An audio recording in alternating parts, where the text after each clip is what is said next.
नमस्कार, मैं हूं अभय कुमार। आप देख रहे हैं अपना खास कार्यक्रम बिहार समाचार।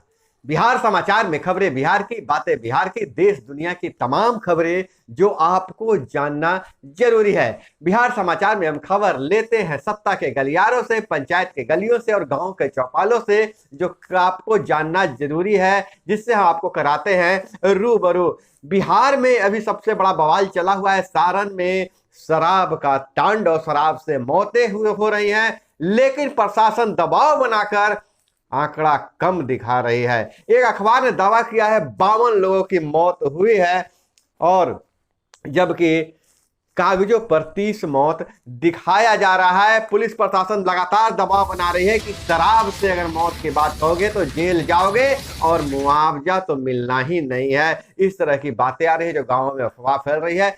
ऐसा प्रशासन क्यों दबा रही है? क्या सरकार का किसी तरह का कोई ऐसा दिशा निर्देश है?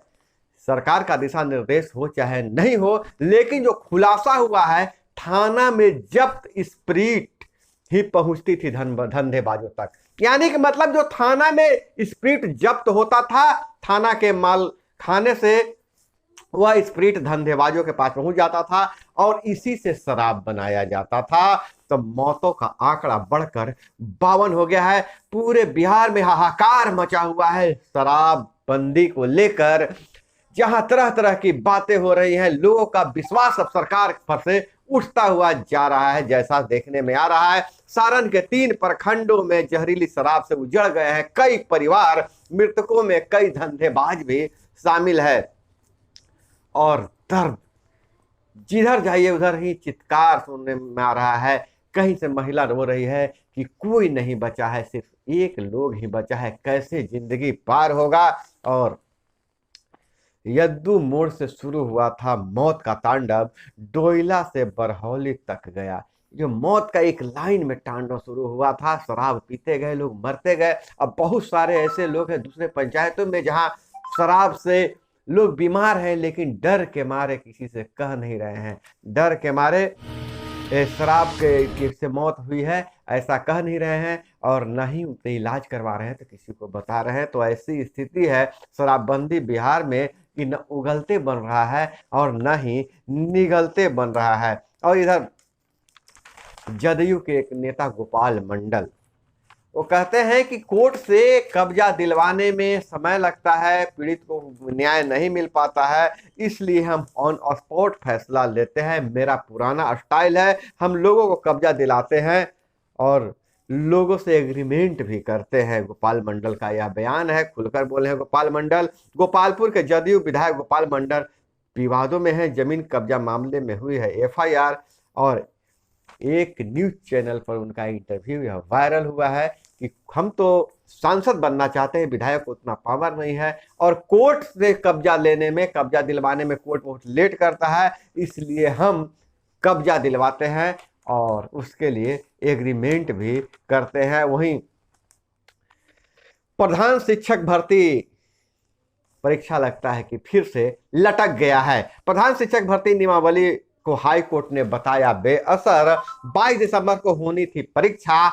कोर्ट ने कहा है नई नियमावली बनाएं तब फिर परीक्षा लीजिए। कोर्ट ने पूछा नियमावली से पहले सलाह ली थी या नहीं, और 13 जिलों के 212 केंद्रों पर परीक्षा में शामिल होते 1,19,000 शिक्षक अब परीक्षा लेने में 5 माह से अधिक की देरी होनी तय हो गई है। लेकिन प्रधान शिक्षक की परीक्षा होनी थी, लेकिन यह मामला हाईकोर्ट में, कोई भी बिहार में परीक्षा जो है हाईकोर्ट में जाता है वह टल जाता है। सारे का सारा यही खेल चल रहा है। और इधर अगर हम बात करें तो बिहार नगरपालिका विधेयक 2007 की धारा 335 का खंड 3 संशोधित हुआ है। अतिक्रमण 20,000 जुर्माने के साथ ही कब्जा हटाने का खर्च भी वसूलेगा प्रशासन। 48,000 लोगों को मिलेगा पक्का मकान। और वहीं टोपोलैंड जमीन का होगा सर्वे, गाइडलाइन बन रही है।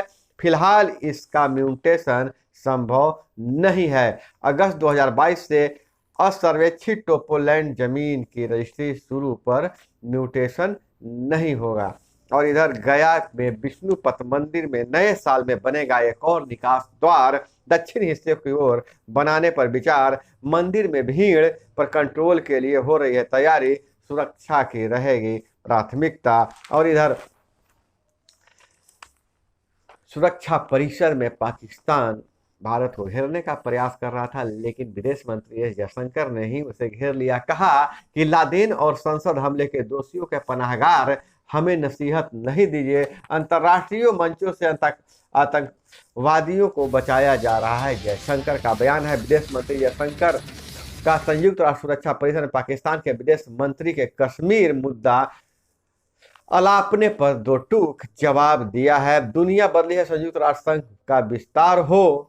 और इधर पाक को खरी खरी सुना, अमेरिका को भी संदेश दिया गया है। और वहीं तकरार जारी है, विधानसभा शीत सत्र चालू है, शीतकालीन सत्र। बेल में भाजपा का हंगामा, सत्ता पक्ष ने नेता प्रतिपक्ष पर तत्काल कार्रवाई की मांग की है।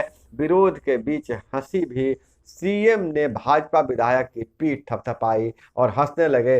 तेजस्वी ने पूछा, भाजपा मंत्री के रिश्तेदार के घर से शराब मिली तब भाजपा कहाँ थी?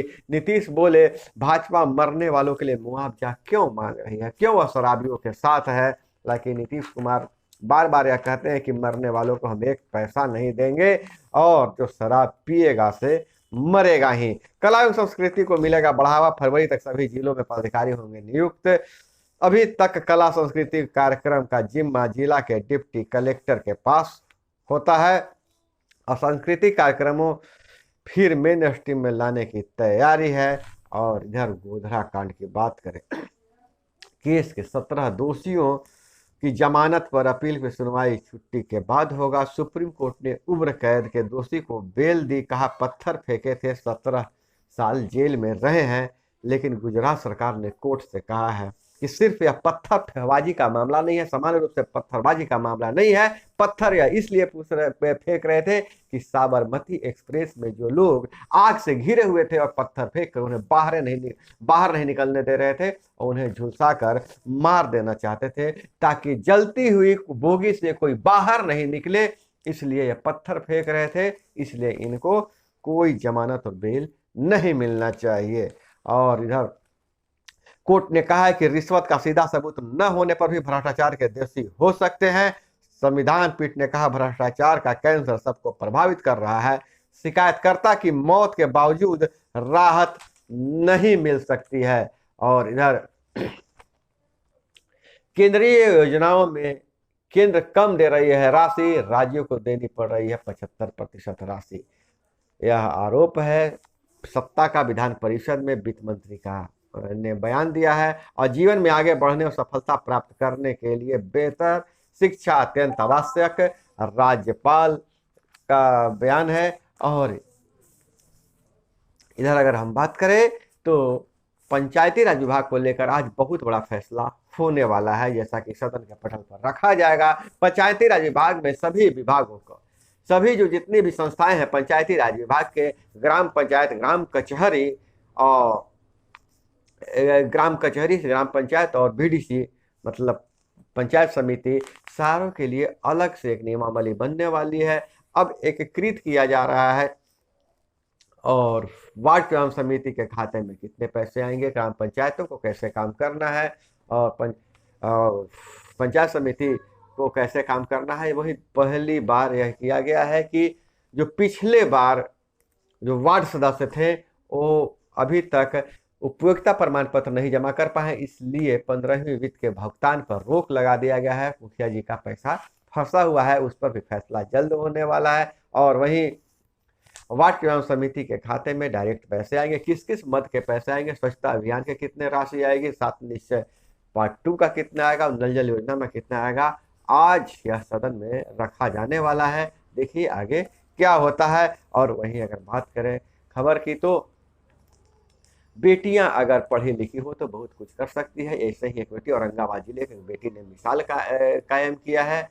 लोग तो जहां बाल बच्चे को गोद लेते हैं, लेकिन औरंगाबाद जिले में एएनएम का काम करने वाली हसपुरा सीएसपी सेंटर में एएनएम मनोरमा ने एक वृद्धा को गोद लिया, ताउम्र उसकी सेवा की और उसके मृत्यु के बाद उसे कंधा दिया और उसे मुखाग्नि भी दी। तो उन्होंने बेटी होने के साथ साथ बेटा होने का भी फर्ज निभाया, जिसकी चारों तरफ चर्चा हो रही है। और इधर बात करें खेल से, तो औरंगाबाद जिले में ही सद्भावना कप का शुभारंभ 25 दिसंबर को होगा, जिसकी तैयारी पूरी कर ली गई है। उसका कैलेंडर भी जारी कर दिया गया है। टूर्नामेंट के आयोजक धर्मेंद्र कुमार लाला ने बताया है कि इस बार 8 टीमें भाग ले रही हैं और यह टूर्नामेंट पहले से ज़्यादा भव्य होगा। और इधर बोकारो से खबर आ रही है, इंजीनियरों की गलती से वेदांता कंपनी के ट्रांसफार्मर में ब्लास्ट, 12 मजदूर घायल, 4 गंभीर, सभी मजदूर पश्चिम बंगाल के हैं। और इधर झारखंड में जंगली हाथियों ने 2 लोगों को पटक कर मार डाला, ग्रामीणों में दहशत। वहीं झारखंड से आए हाथियों के झुंड ने औरंगाबाद के नबीनगर में भी किसानों पर हमला किया, जिसमें 4 किसान घायल हो गए हैं।